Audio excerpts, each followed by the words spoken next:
HRN listeners. As we celebrate our 15th year, we are deepening our commitment to giving voice to the next generation of food systems storytellers, and we need your help.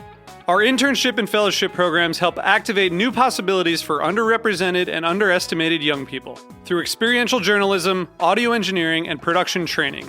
Through these unique programs, HRN helps food equity stewards build essential workforce readiness skills that expand their potential and foster economic mobility. Please consider supporting these critical programs. And with a minimum donation, you can be entered to win a dinner for two at an amazing restaurant in one of 8 cities and tickets to a concert at a great venue in one of those cities. We have incredible partners across the country who have donated, as they also share our passion for helping to educate the next generation of food systems storytellers. Check out heritageradionetwork.org/15 to donate and enter to win today. That's heritageradionetwork.org/15 to donate and enter to win today. And make sure you donate before March 31st. Thank you.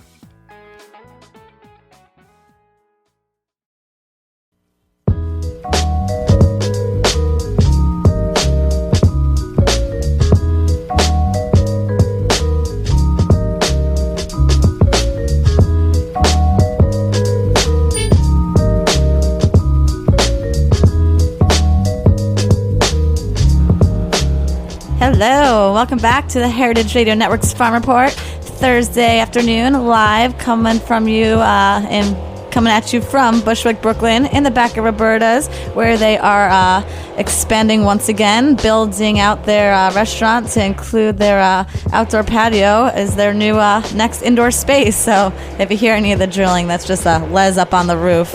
But we wanted to thank Whole Foods Market, reminding you that every bite has a story. So whether it's a tomato, a muffin, or a T-bone steak, your conscious food choices can change the planet. Because at Whole Foods Market, every single purchase you make helps us support things like animal welfare, organic agriculture, equitable trade, and energy offsets. Let's think before we eat, and let's retake our plates. Thanks to Whole Foods for sponsoring today's show. Thanks, Heather. This is Erin. Welcome to the Heritage Radio Farm Report. We have an amazing guest in studio, Sabrina Walensky of Corbin Hill Farm. Sabrina, you said when we were chatting before the show that you kind of do all the non-sexy work in social entrepreneurship. Can you give us a quick rundown of some of your roles at the farm? Sure. Well, I work in the New York City office, which is based up in Harlem. I do bookkeeping, marketing, website, IT, figuring out why our email isn't going through, attempting to update our Twitter and Facebook pages, and, the occasional how do we merge a bunch of PDFs into one file so we don't bombard our partners with emails. I don't know. That sounds kind of sexy. It is. It is. So tell us a little bit about Corbin Hill Farm. It's a farm, but you're in Harlem. What's the story? Sure. Well, Corbin Hill Farm is a 95-acre farm in Schoharie County, which is about 40 miles west of Albany. And the farm was founded to provide fresh food to the South Bronx and Harlem and to other areas in New York City that are food deserts. The farm is our upstate hub. We also have a downstate hub, which is our Harlem office, which coordinates our New York City activity, which includes distributing to 14 partners on a weekly basis during the prime growing season, as well as a growing list of customers for our year-round direct order service, where we specialize in providing food for Head Start centers, charter schools, and other community food businesses. So we have, I like to think of it as a bicycle. We have two spokes, and then those spokes go out and create the networks, and the two of them together create movement to promote food justice and healthy eating. Now, when I found out that you were going to be on the show, I was most interested really about this community shareholder farm. I kind of wanted to hear what the difference between a community shareholder farm and something like a CSA, community supported agriculture, really is. Sure. Well, the traditional CSA model has a couple of restrictions that don't necessarily translate well or adapt well to low-income communities who are our primary communities. We serve low-income areas, supportive housing, and other areas that just generally are not able to buy food at market rates, especially, larger institutions. So the traditional CSA model, you have to pay up front at the beginning of the season. You can pay anywhere from $300 upwards. There's one supposedly that has $1,000 membership fee. CSAs also, you don't get your money back at the end of the season if you don't pick up or if, if something happens. As well as there's the chance of risk. If the farmer isn't able to produce, you don't get your no food. Yeah, that's the CSA model is you essentially share the risk with the farmer. Which is great. But if you're in a position where, even buying $10 worth of groceries a week is a problem, paying $300 in March for something you're not going to get until June isn't necessarily an option. So what we've done is taken the CSA model and adapted it to not only meet the needs of low-income communities, but enhance those communities through health and economic citizenship. So, for example, we only require payment 1 week in advance of the delivery, as well as a symbolic 2-week deposit at the time of your first delivery, just to act as a cushion. You can draw upon it at the end of the season, during the season. We also shield the shareholders from the risk. Instead of, in a traditional CSA, you're only purchasing from one farm. That's changing now. A lot of farmers are now creating networks of farms, which is what we've done. Mm-hmm. So along with the produce from our farm, this week we have collard greens from our farm. We purchase from 2 or 3 other farmers, and soon that will be 4 or 5 other farmers, to help supplement what we're not able to grow. Because in reality, we don't need to grow everything we need. There are farmers down the road doing an amazing job growing things that we were going to buy anyway, so why duplicate when we can support other businesses? So that shields the shareholders from the risk of if our farm isn't able to produce enough. So you're going to turn to a consortium of sorts. Exactly. So how much, just so we can get a sense, what does a weekly share cost? Well, the base price for our partial share, which is about 6 to 8 items, is $9. And the base price for a full share, which is 8 to 10, is $18. One of our sites is able to subsidize up to 60% of the share cost for their shareholders, so that it's more affordable. For example, that on that rate, the partial share is $3.75 and a full share is $7.25, $7.50, which is much more reasonable for people in the communities we serve. We also, unlike many CSAs, we accept food stamps, and we're working on expanding our roster of payment plans for next season. So that way, we're enabling everyone to be able to purchase rather than people who can float the cash or write a check. That sounds great. I think, I've been learning a lot about food deserts, like you said, and food access, and it's wonderful that you guys have found a model that's working for you to bring food into some of these communities. Now, this project, how long has it been going on? Can you give us a sense of how it started? What were the origins? Sure. Well, Corbin Hill is the brainchild of Dennis Derrick, who is a professor at Milano, the New School for Management and Urban Policy. And I remember back in the day, it was a goat farm. So it's evolved. And in 2009, he found the land for the farm and purchased it middle of January, which, if you're familiar with upstate New York, is not a pleasant time of the year to visit. Mm-hmm. And since then, after purchasing the land, that's when it really started to take shape and to grow. And it was just last fall that he took the plunge and said, we're gonna start in June. And so we had about Here we go. We're farmers now. We had about 8 months to figure out how to make this happen. And we're still figuring it out as we go into our second to last delivery. But it's happening. It's happening right now. We have a distribution going on right up by Fordham. So I want to say hello to Choi Wah Wong, one of my coworkers who is distributing food up at Montefiore Health Center. So, thanks for getting it out there today. Yeah. We actually kind of wanted to ask what, institutions, what kind of role they're playing in helping, Corbin Hill Road Farm right now. Sure. Well, just like with our farmers, who are already doing something well, why duplicate it? The organizations we partner with are already in the communities working with, food justice and food advocacy. So why duplicate what they're already doing? So we've partnered with 14 organizations throughout the South Bronx and Harlem, Northern Manhattan, who already have a foothold in the community, and we distribute our food through them. The food we have about 12 sites where we distribute, and the organizations help enroll people, help manage the distribution, provide us with feedback, and as well as contribute to the evolution of our program and figure out what step it's going to take for next season. So you guys are kind of rounding out the end of your first season here. Yes. Can you? So where? I mean, where's the money coming from? How did you guys finance the project? We are a for-profit social venture, which means that our company is founded by private equity. We have an amazing group of angel investors who got us through the first season.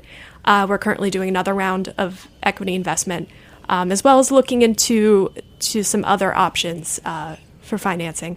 And eventually, we will be able to be self-sustaining and run off of the revenue generated by not only the farm share program, but our direct service. So for offerings. people, that would want to get in touch with you to maybe invest, what's the best way for them to reach you? info@corbinhillfarm.com. Okay, just in case any of you out there listening and want to get involved in round 2, ding, ding, ding, time is ticking. It's a great chance to get involved with something that's going to become a very valuable resource in the coming years. Well, it sounds like it already is a pretty valuable resource. I like to think so, yes. I would definitely agree. Yeah. I mean, one day our gas is going to, eventually cost more than what it is right now. So we're going to have to stick with this local movement just a bit more as time goes on, probably. I don't know if that's one of the challenges you run into with like distribution and, all the logistics with getting things from one place to the other. And now that you guys are becoming kind of like a consortium, like what are some of these issues you run into? Gas. The cost of gas. I guess I hit the nail on the head. We see the truck come in and I see the gas money going out. So we'll be honest, transportation, it's expensive. And Schoharie is not close. So our truck takes a lot of gas. Mm-hmm. We also have a refrigerated truck, so it does take a lot of energy. It's not necessarily the most green form of transportation, but for our needs, it keeps the produce fresh, and we're filling the truck pretty much. And it keeps the farms in business. Exactly. We're doing something that the farmers up there haven't done before. Before us, their food wasn't reaching New York City. It was going out into the local areas, the major terminals upstate, or, in some case, like in the case of the corn, just rotting in the field because it wasn't being moved. This is the first season that some of the farmers have not had an abundance of excess corn, which was our benefit because it was absolutely delicious. Sure. Delicious. Eat it raw. It was great. Oh, I'm a big fan. Yeah. So let's talk about the farmers a little bit. You guys are growing food on your farm, and then you're partnering with a couple of other farmers. How did you seek them out, and what do those relationships look like? We were talking a little bit before, kind of how you were setting the prices for the farmers and accessing this new market in Harlem, in the Bronx, where they probably haven't been before. Sure. Again, I have to attribute all of this to Dennis. The amount of work he's put in into making the company work, building the relationships is tremendous. So Dennis, we salute you. And again, all the farmers that we're working with now really just came through happenstance and being in the right place in the right time. Some of them have sought us out. We actually, there was a New York Times article on the day of our first launch, and one of our current farmers read the article, wrote us, said, I have a ton of cilantro. We said, we need a ton of cilantro. Let's talk. Literally a ton of cilantro? Quite possibly. Yeah? Wow. Quite possibly. I just know it was a lot of cilantro. Which, by the way, was very hard for us to get at a reasonable price this season. So it was the number one herb requested, and the day it launched, it was fantastic. So it's a combination of people coming to us, people we've found, or Dennis has found through research and just knowing the people in the county. It's a county of about 40,000 people, so it's not that big. And we were just fortunate that people heard about what was going on and wanted to be a part of it because they saw the importance of everything. So yeah, we're gonna take a short break. We got lots more to talk about. We'll be right back. I know. We'll be right back. Heritage Radio Network's Farm Report.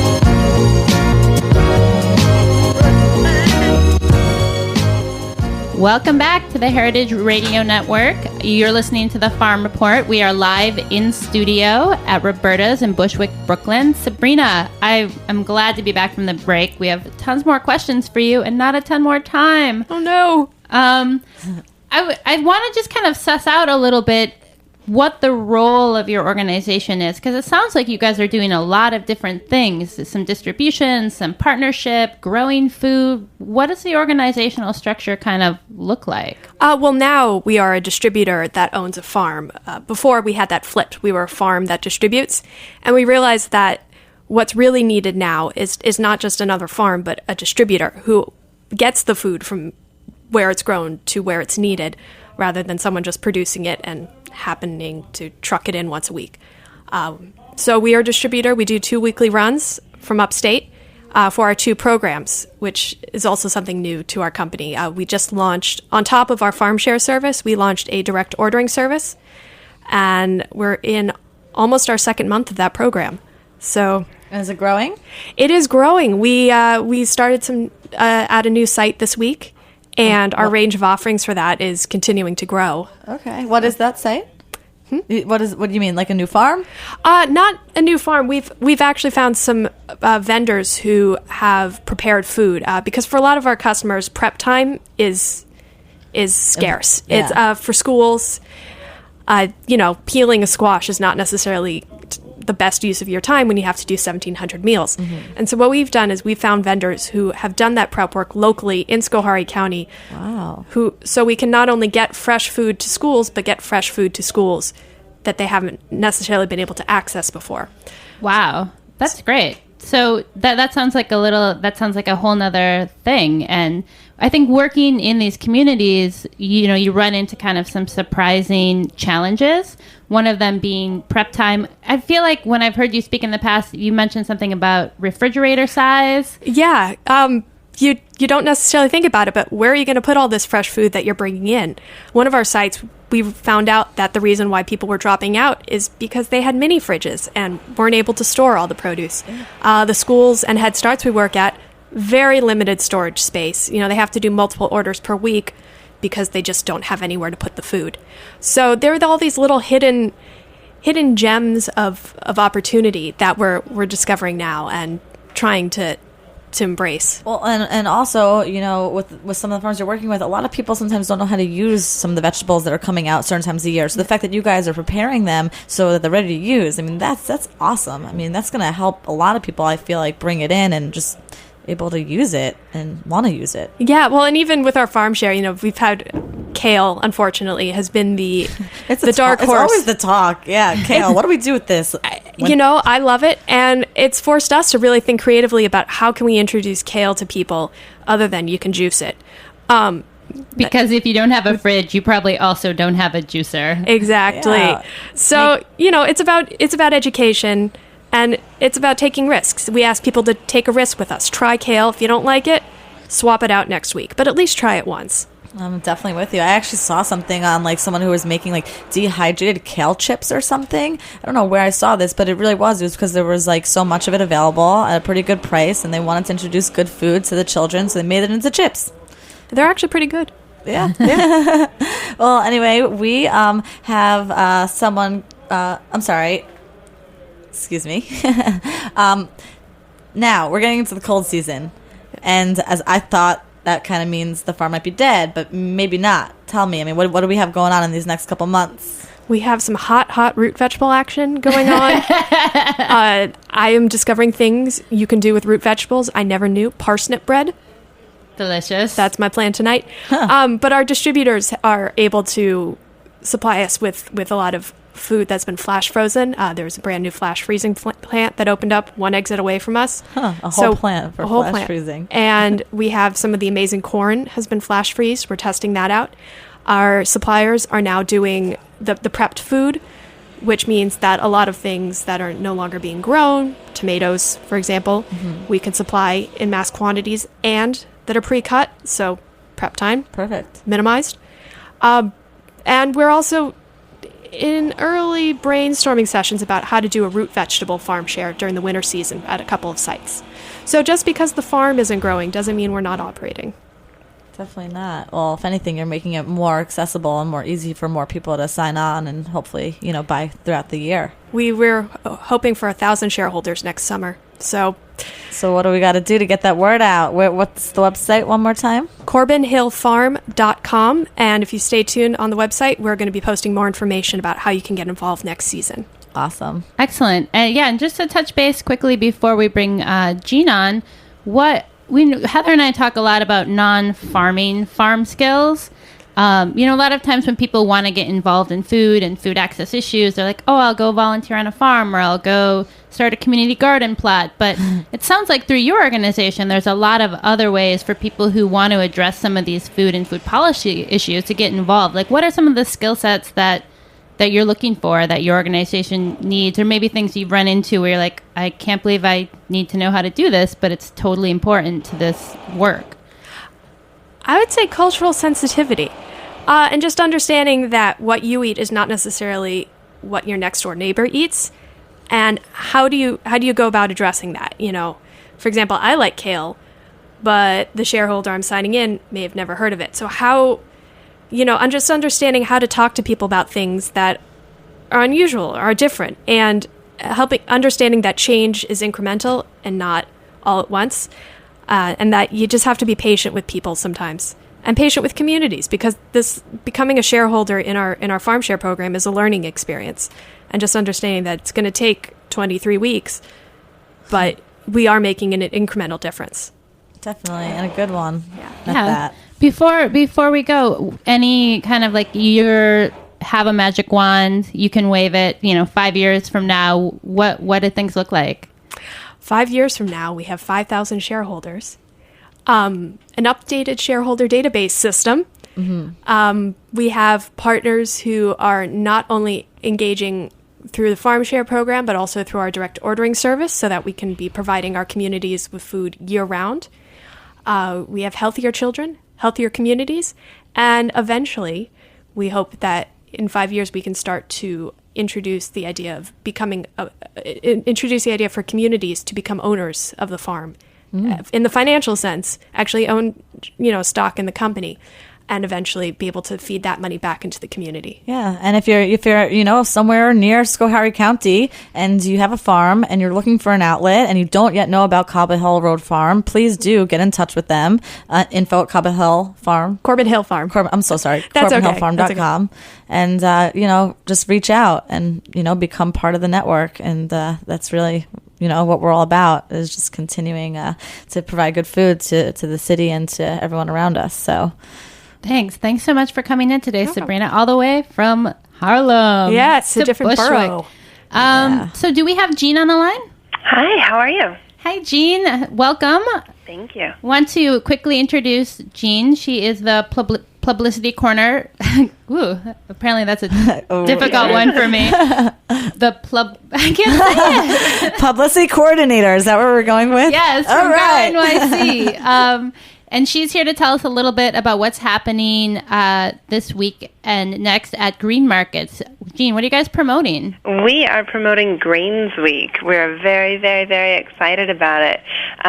So we're going to have from November 14th through the 21st a whole manner of programs that are all going to center around promoting what our regional growers are growing in terms of whole grains and what they're starting to mill to bring flour into market.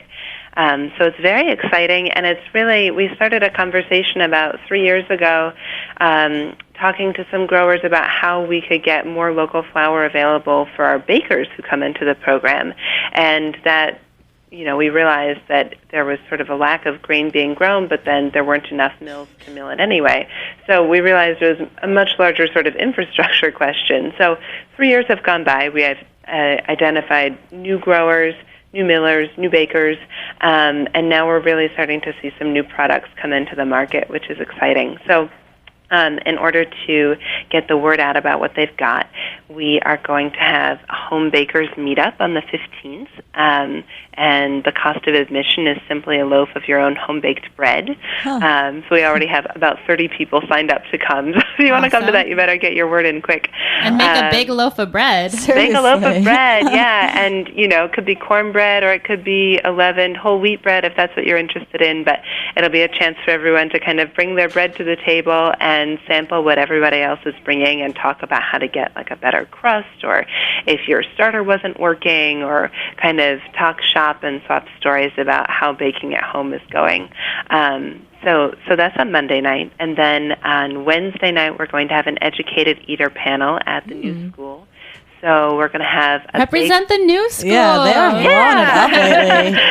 Tell everyone you know to come. So we're going to have a grower, a miller, a baker, and then Michael Anthony is going to talk as a chef who's been using a lot of whole grains on his menu, and then Nathan Leamy, who also teaches bread baking classes at the Brooklyn Kitchen, but had a Watson Fellowship and studied wheat production around the world. He'll talk sort of as a culinary historian. Around the world. Yeah, so they're going to talk about past, present, and future of grains in our region. And where do we go to find more about, to learn more about this and how we can get involved in these different events? If you go to grownyc.org, there's a whole link to Grains Week right on the front page. Cool. And you can sign up. Some events have tickets, but everything's pretty cheap, so hopefully we'll get big crowds. What are you most looking forward to? I'm most looking forward to, Erin is going to come and do a cooking demonstration at Union Square, which will be awesome. Yeah, that's right. And I just read your recipe. It looks great. Ooh, Erin, what are you making? Thanks for sharing. I'm working with the rye chops. I got a bag of them from the market last week, something I've never used before. They're basically rye berries that have been chopped in half, and I'm doing a rye risotto. You are really good. Awesome. With mushrooms and bacon. It should be pretty delicious. So definitely next Wednesday I'll be at Union Square from 12:30 to 3:30. So come by for a taste. Yeah. Great. And then the whole week ends with a big pancake breakfast at New Amsterdam Market on the 21st. So it's the Sunday before Thanksgiving. I think a lot of people will be there, and we're going to make spelt pancakes and maybe some pancakes with emmer and whole wheat pancakes, and it should be really fun. That does sound pretty awesome. I'm hungry. It's almost that time for sure. Cool. So Grain Week, anything else like that we're hoping, like is something that we want to do every year? Is this your first time doing it? It's our first time doing it. And so we're just going to see how it goes. I guess what's exciting is that once we kind of had an idea for an educated eater panel, and then we had an idea for a bread bakers meetup, and then we were like, we should have a pancake breakfast. And as our ideas have grown, we realized there are a lot of people in the city who are interested in this. And so we've got a lot of partners around town. Working with New School has been really fun. Working with New Amsterdam Market has been great so far. And so we're spreading the grains around the city, which is great. Definitely. That's awesome. And the birds will be happy, I think. They'll be really pleased. Oh, sure. Well, thanks so much for calling in to share that with us, Jean. Sabrina, thanks for coming down. It was wonderful to have you on the show today. Thank you for having me. Do we have Ben Flanner next week? We do have Ben awesome. Flanner of the Brooklyn Grange. Hell yeah. We want to hear about their first season, sweet success. And so tune in next Thursday live, 1 p.m. Eastern Standard Time. Always archive, podcast, Heritage Radio Network's Farm Report. We are out for today. Thank you, Sabrina. Thank you, Jean. Later. Thanks, Erin. You've been listening to The Farm Report on the Heritage Radio Network. Tune in every week, Thursday at 1 p.m. Today on HRN. Later we got Flash Talks Cash at 4:30. And that'll be it for the week. This week, one more thing to promote. Full Service, a monthly bass party in Bushwick at Tandem Bar, will be taking place this Friday. So go to fullserviceparty.com for more information. Again, you've been listening to the Heritage Radio Network. Thanks for tuning in.